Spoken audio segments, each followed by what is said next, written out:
இன்னைக்கு மனித குலம் அப்டேட் ஆயிடுச்சு. இப்போ அந்த மனித குலம் வந்து இன்னைக்கு எந்த மனித குலம் எப்படி செயல்படும் அப்படின்னா, என்ன ஏதுன்னு தெரியாமலாம் ஒரு இயக்கத்தில் போய் சேர்றாரு. அந்த இயக்கத்துடைய கொள்கைகள் விரிவாக சொல்லப்படணும், அது ஆதாரபூர்வமாக நிரூபிக்கப்படணும். அவன் உள்ளம் மூளை திருப்தி அடைகிற அளவுக்கு அவனுக்கு சாட்டிஸ்ஃபை ஆனால் தான் அவன் இறங்குவான். அப்போதான் அந்த இதில் கான்ட்ரிபியூஷன் சின்சியராக இருக்கும். இல்லைன்னா ஏதோ ஏதோ ஒரு மிஸ்டு கால் கொடுத்து சேர்ற மாதிரி ஒரு அமைப்பெல்லாம் அப்படிலாம் சேர்த்தனா என்ன கொள்கை என்ன தெரியும் ஒன்றும் தெரியும், சும்மா நம்பர் சொன்னா இருக்கும். அப்புறம் போருக்குன்னு கூப்பிட்டா நீயும் அல்ல போய் சண்டை போடுந்தாப்பா.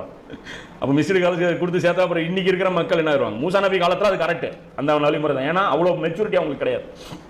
மனித குலம் வளர்ச்சி அடைஞ்சிட்டே வருது.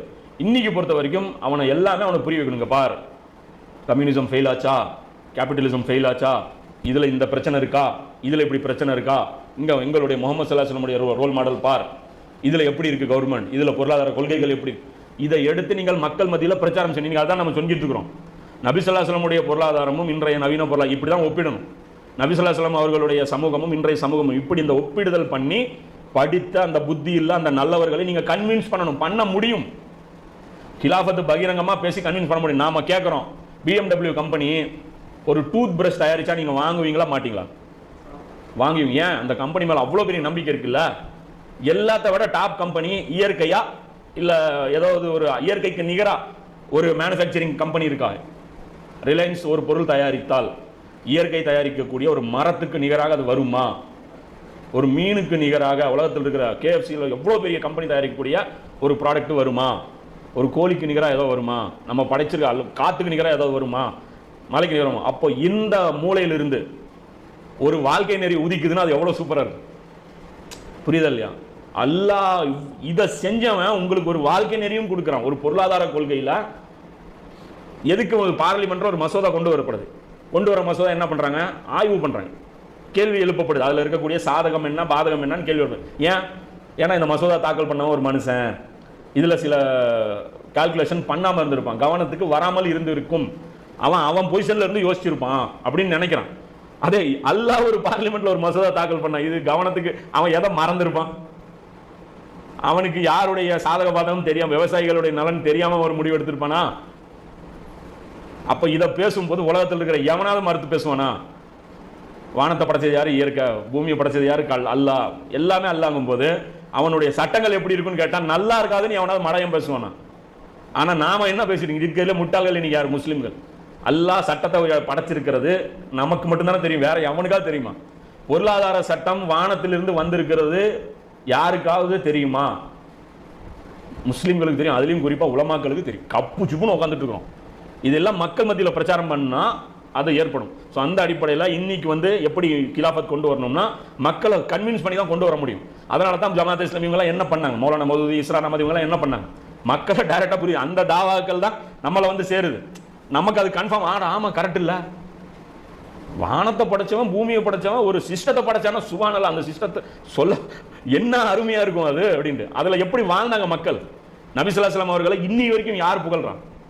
காஃபிர்கள் இன்னைக்கு புகழ்றாங்க. என்ன சொல்றாங்க? இது மாதிரி ஒரு சிஸ்டம் கொண்டு வரப்பட்டதே கிடையாது. கல்வியில ஜீரோல இருந்தவங்க கல்வியில எங்கேயோ போயிட்டாங்க. காமிக்கிறாங்களா? கல்வியில ஜீரோல இருந்தவங்க கல்வியில எங்கேயோ போயிட்டாங்க. கலாச்சாரத்தில் ஜீரோல இருந்தவங்க கலாச்சாரத்தில் எங்கேயோ போயிட்டாங்க. ராணுவத்தில் ஜீரோல இருந்தவங்க ராணுவத்தில் எங்கேயோ போயிட்டாங்க. ஆட்சினா என்ன, நிர்வாகம்னா என்னன்னே தெரியாதவங்க நிர்வாக முறையில் டாப் டக்கரா போயிட்டாங்க. எப்படி? ஒற்றுமைனா என்னன்னே தெரியாதவங்க பலதரப்பட்ட மலம், மொதி, ஜாதி, இனம் எல்லாத்தையுமே ஒன்றுபட்டு ஒரே சஃபுல் நின்று காமிச்சாங்க. இதுதான் அற்புதம். ரசூலுல்லாஹ்வுடைய சாதனைனா என்ன சாதனை? இதுதான் ஃபசீலத்து. அதைத்தான் உலகம் இன்னைக்கு என்ன சொல்லுது? ஆமா, மூசா நபி கைத்தடி போட்டவனே ஒத்துக்கிட்டான்ல, சூனியக்கா போட்டிக்கு வந்தவங்க கூட ஒத்துக்கிட்டான்ல, இது சூனியம் கிடையாது, இது சேலஞ்சு தான்ட்டு ரசூலுல்லாஹ் என்ன சொன்னாங்க? எனக்கு வழங்கப்பட்டது என்ன? குர்ஆன். இன்னைக்கும் காஃபிர் ஒத்துக்கிறான். ஆமா, இவர் பண்ண இந்த வேலையை பண்ண முடியும். அவர்னால முடிஞ்ச ஒரு வேலை. இன்னும் சொல்ல போனா பாத்துங்க, ரசூலுல்லாஹ்வுக்கு முன்னாடி எவ்வளவு சவாலான வேலை அது. மனிதகுல வரலாற்றில் இதற்கு முன்னாடி நபி ஸல்லல்லாஹு அலைஹி வஸல்லம் அவர்களை போல் ஒரு ஆள் செய்தவர் உண்டா? இல்ல. பின்னாடி ஒருவர் செய்தவர் உண்டா?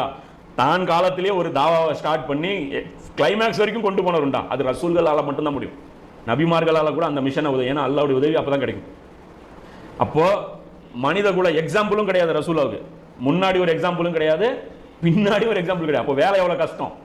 அது ரசூலுல்லாஹ் வந்து சொன்னது என்ன? அல்லாஹ்வுடைய தீனை நிறைவேற்ற போறேன், யமன்ல இருந்து இந்த சன்னாவிலிருந்து சிரியா வரைக்கும், ஷாம் வரைக்கும் பயம் இல்லாமல் போகணும். சொன்னது யமன்லேருந்து இது வரைக்கும் தான். ஆனால் அந்த பொம்பளை எது வரைக்கும் போக முடியுது, அதையும் தாண்டி போக முடியும். சொன்னதுக்கு மேலே செஞ்சாங்க. சொன்னதை செஞ்சாலே இன்னைக்கு சொன்னதில் 50% செஞ்சாலே இன்னைக்கு நம்ம என்ன பண்ணுவோம், பரவாயில்லப்பா சூப்பராக செஞ்சுட்டாருமோ. 70% செஞ்சா சொன்னதெல்லாம் செஞ்சுட்டாருமோ. சொன்னது எங்கேயுமே வாக்குறுதி ரசூலா கொடுத்தாங்களா? இந்த 2 பகுதியில் நாய் செத்தா கூட அது உணவுக்கு நான் பொறுப்புன்ட்டு தப்பி தவறி கூட சொல்லலை. வறுமைக்கு நான் பொறுப்புன்னு எங்கேயாவது ரசூலா வாய் விட்டாங்களா? அதனால இவங்க கேட்குறாங்களா ஆளுங்கள் கூட, கிலாஃபத் ரசூலா எங்கே பேசல, ஆனால் செஞ்சாங்களே. இதெல்லாம் பேச வேண்டிய விஷயம் இல்லைப்பா. இது நான் ரசூலு, நான் நபி கிடையாது, வெறும் தாவா செய்யறதுக்கு வரல, செஞ்சே காட்டிடுறேன் போ, நீ பார்த்துட்டு நீ திணறிட்டுலாம் இருக்காத, செஞ்சே காட்டிடுறேன்னு போங்க. ஸோ அதுதான் விஷயம். அப்போ அது வரைக்கும் கொண்டு போய் நபி ஸல்லல்லாஹு அலைஹி வஸல்லம் கொண்டு போனாங்களா? இன்னைக்கு கொண்டு வரணும்னா பகிரங்கமாக தான் செயல்படும். ஒரு குழுவினால் என்ன சாதிக்க முடியும்? எதையுமே சாதிக்க முடியாது. கன்வின்ஸ் பண்ணீங்கன்னா எல்லாருமே இன்னைக்கு நீங்கள் இந்த கொள்கையை சொல்லுங்க, சீமான் பின்னாடி ஏன் போகிறான், ஆல்டர்னேட் வச்சிருக்காங்கிறான், ட்ரை பண்ணுறாங்க, மக்கள் பேசி பார்க்குறாங்க. உங்ககிட்ட இருக்குன்னு நீங்கள் டிக்ளேர் பண்ணீங்களா? எங்ககிட்ட ஒரு எவனுக்காவது இஸ்லாத்தில் ஒரு பொருளாதார கொள்கை இருக்குது எவனுக்காவது தெரியுமா? அல்ல அதுதான் பேசுறேன். உங்கள் ப்ளஸ் பாயிண்டே தாண்டாங்கிறான். கடவுள் கொள்கை உங்களுடைய ப்ளஸ் பாயிண்ட் கிடையாது. மார்க்கத்தை கற்றுக் கொடுக்கக்கூடிய இறைவன் இருக்கா அப்படின்னா அல்ல சொல்கிறேன். நேர்வழி காட்டக்கூடிய இறைவன் இருக்கா? பொருளாதாரம் பேசக்கூடிய இறைவன் இருக்கா? இன்னைக்கு அதுதானே நாத்திவாதி கவலை. என்ன இறைவன் அவன்? எங்கள் வாழ்க்கையில் என்ன பிரச்சனை இருக்குன்னே தெரியாது, என்ன இறைவனுங்கிறான்.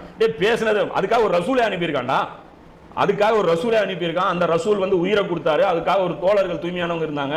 சாவர வரைக்கும் அதுல இருந்து தேன இருந்து ஒரு சொட்டு அவங்க நக்கல. அதனாலதான் மன்னராட்சி விட்டு நம்ம விலகணுங்கிறோம். மன்னராட்சி வக்காலத்து வாங்கும்போது எல்லாம் நாசமா போயிடும்.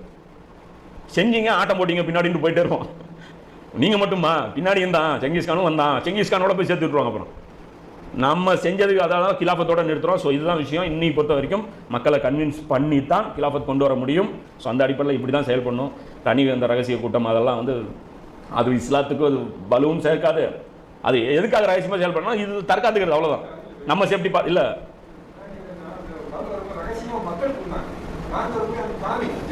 இல்லை இல்லை. அதாவது நபிஸ்லாஸ்லம் ஒரு விஷயம் புரிஞ்சுங்க.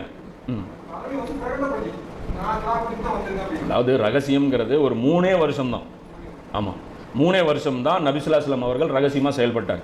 அதுக்கப்புறம் கூப்பிட்டு டிக்ளேர் பண்ணிட்டாங்க, இதுதான் மிஷனு, ரோமாபுரியும் பாரசீகம் வீழ்த்தணும், உதவி தேவைப்படுது, உதவி செய்யுங்கன்ட்டாங்க. அப்போ அவங்க தெளிவாக என்ன பண்ணிட்டாங்க, என்ன பேசுறீங்க, அரபுகளே சமாளிக்க முடியாது, நீ பாரசீகம் ரோமாபுரி பேசிட்டு இருக்கிறீங்க, நீங்கள் சிலையும் கூடாதுங்கிறீங்க, சிலை வச்சுக்கிட்டு பேசினா கூட சரி, வேறு ஏதாவது உள்ள போய்க்கலாம், இதில் எல்லாமே தூய்மைப்படுத்தணுங்கிறீங்க, சரி வராதுன்ட்டாங்க. ஸோ அந்த அடிப்படையில் அந்த இது போச்சு. இதனால தான் நம்ம என்ன சொல்கிறோம்னா, நபி ஸல்லல்லாஹு அலைஹி வஸல்லம் உடைய கிலாஃபத்து கொண்டு வரது ரொம்ப கஷ்டம் இஸ்லாம் அல்லாத நாடுகளில். ஏன்னா கிலாஃபத்து வந்தால் என்ன நடக்கும்னு அப்போ அபூஜலுக்கு தெரியாது.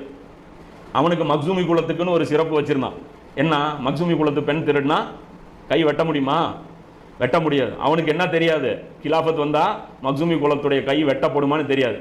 ஆனால் கொண்டு மக்கா வெற்றியின் போது கொண்டாந்து நிப்பாட்டுறாங்க. மக்சூமி குலத்துடைய பெண் திருடுறா, அபூஜைலுடைய குலத்தை சேர்ந்த பெண், பேர் ஃபாத்திமா, திருடிட்டா. இப்போ பார்க்குறாங்க கிலாஃபத்துடைய ரூல் என்ன. பார்க்கும்போது ஆழம் பார்க்குறாங்க, இருக்கிறதுலே ரசூலாக்கு செல்லக்குட்டி யாரு, ஜயது, உசாமா ரலியல்லாஹு அன்ஹு அனுப்புகிறாங்க, போங்க போய் பரிந்து பேசுங்க அப்படிங்கும்போது ரசூலா சொல்கிறாங்க, வாவா இது உங்கள் அப்பா மன்னராட்சி கிடையாது, இது கிலாஃபத்து, இங்கே எப்படி நடக்கும்னு பார்த்துக்கோ. இது மாதிரி மனுநீதி சோழன் நம்ம காட்டுறோமே, இந்த சம்பவம் தெரியுமா மக்களுக்கு? இப்போ மக்சூமி குலத்துக்கு என்ன நடக்கும்னு தெரிஞ்சிருச்சுல்ல. அப்போ இந்தியாவில் ஒரு மக்சூமி குளம் இருக்குல்ல, தமிழ்நாட்டில் ஒரு மக்சூமி குளம் இருக்குல்ல. நீங்கள் தாவா செஞ்ச உடனே மக்சூமி குளத்துக்கு அங்கே என்ன, அவன் படிச்சிருக்கான்ல உங்கள் புக்கு, நீங்கள் தாவா இன்னைக்கு செய்ய விட்டுருவானா? தாவா எங்கே போய் முடியும்? சில பேசுகிறாங்களே, இது எங்கே போய் முடியும் தெரியுமா அப்படின்னு. அது எங்கே போய் முடியும்னு அவங்களுக்கு தெரியும், உங்களுக்கு தெரியாது. எங்கே போய் முடியும் தெரியுமா? ஈமான் அறுத்துரும், ஈமான்லாம் அறுத்துறாது, அறுக்க வேண்டியது வேற ஏதாவது அறுத்துரும். என்ன விஷயம்னா இது எங்கே போய் முடியும்னு தெரியும். அதனால் அவங்க என்ன பண்ணுவாங்க, மூளையிலே கிளி எறிஞ்சிருவாங்க. அதனால் இது கிலாஃபத் எங்கே சாத்தியம் தெரியுமா? முஸ்லீம் நாடுகளில் தான் சாத்தியம். ஏன்னா அங்கே மூமின் இருக்கான்ல, அல்லாஹ் பயந்தவன் இருக்கான்ல, அவங்ககிட்ட பேசுனா அங்கே என்னதான் மக்சூமி குலமா இருந்தாலும் இறையச்சம் டாமினேட் பண்ணலாம். அதனால தான் என்ன பண்ணுறாங்க, அடக்குமுறை எங்கே ஜாஸ்தி முஸ்லீம்களுக்கு, கிலாஃபத் பேசுகிறவங்களுக்கு அடக்குமுறை எங்கே ஜாஸ்தி, இந்தியாவிலையா சவுதிலையா? அப்போ அதெல்லாம் அங்கே தான் ஜாஸ்தி. அங்கே ஆலிம்கள் எங்கே, எத்தனை பேர் இங்கே, எத்தனை ஆலிம் ஜெயிலில் இருக்கான் கிலாஃபத் பேசி, அங்கே எத்தனை ஆலிம் ஜெயிலில் இருக்கான்? 4000 பேர். ஏன்? அவங்களுக்கு தெரியும். அப்போ எங்கேருந்து அதை தஜ்ஜாலுக்கு தெரியும், கிலாஃபத்துன்னு ஒன்று உருவாச்சுன்னா இஸ்லாமிய நாடுகள் தான் உருவாகும். அதனால் ஃபுல் ஃபோக்கஸ் அங்கே போட்டு அடக்கி வைக்கிறான். ஸோ இதுதான் பேட்டர்ன். ஸோ அந்த அடிப்படையில் இப்படி போனால் தான் அது ஒர்க் அவுட் ஆகும். சொல்ல போதும், டைம் ஆச்சு.